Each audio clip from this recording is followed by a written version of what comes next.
Learning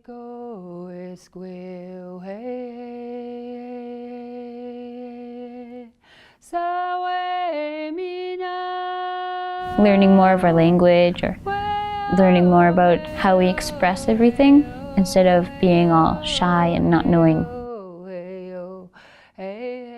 Understand what our value is as young women in our communities.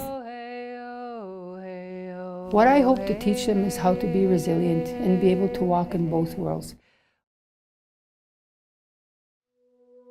I went to a junior high that had less than a handful of Native kids. I hated Aboriginal Day because people would be like, oh, and mock how they danced.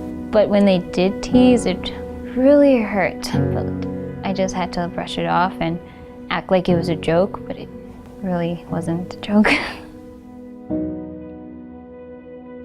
I was ashamed. I didn't want to tell my mom about it because she'd be like, stand up for yourself. And she'd give me this whole big speech to tell them, and I couldn't tell them anything.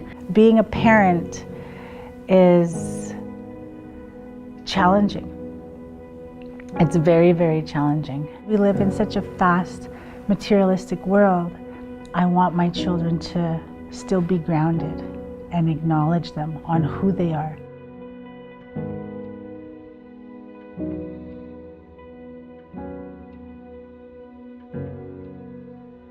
There's been a number of policies that have restricted access to Indigenous knowledge, Indigenous teachings, language for many generations. So this program's objective is to redress the wrongs that have been put in place by these Canadian policies and legislations. When I came here, they were really welcoming, and it's like a family after, because you could share with them and you're all friends and you click really fast. And you could say you go there as a stranger and you leave back with a whole other family. We're going to interact with this place that you call home, for your ancestors have called home since time immemorial. So we try to get them on the land as much as possible, because being connected to the land is what it's all about. Have you all seen these before? Are those ripe?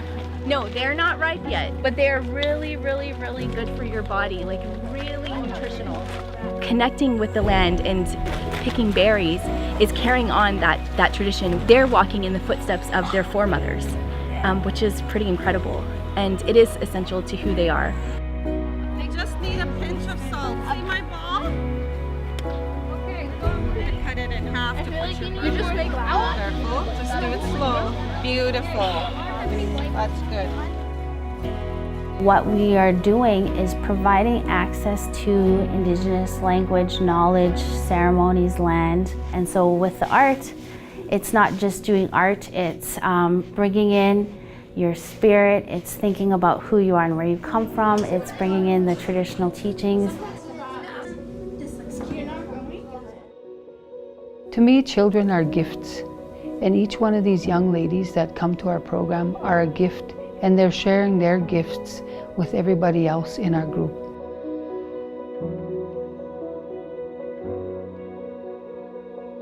When I went back to school, I guess it was comfortable with myself. They were teasing me again and going, the whole warrior call and mocking. And instead of laughing about it with them, I said, that's actually really rude to say that. I said, you shouldn't be saying things like that, especially about me.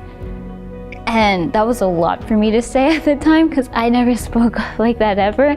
And I was really proud, and I had a little accomplishment inside me. It was just a great feeling. She knows who she is, and she knows she's a strong, valuable young woman. And she's not going to put up with any of that bullying anymore.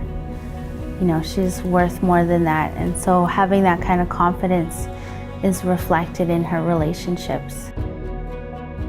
We have had consistently for the past 3 years, 15 to 30 girls on the wait list. What our program really needs is sustainable funding for a number of years to provide the young women with access to who they are as young Indigenous women, strong women. They're going to finish their education and they're continuing to take care of themselves. They're not worried or scared anymore. Teaching them to love one another, to be kind with one another, to respect one another, and respect themselves most importantly.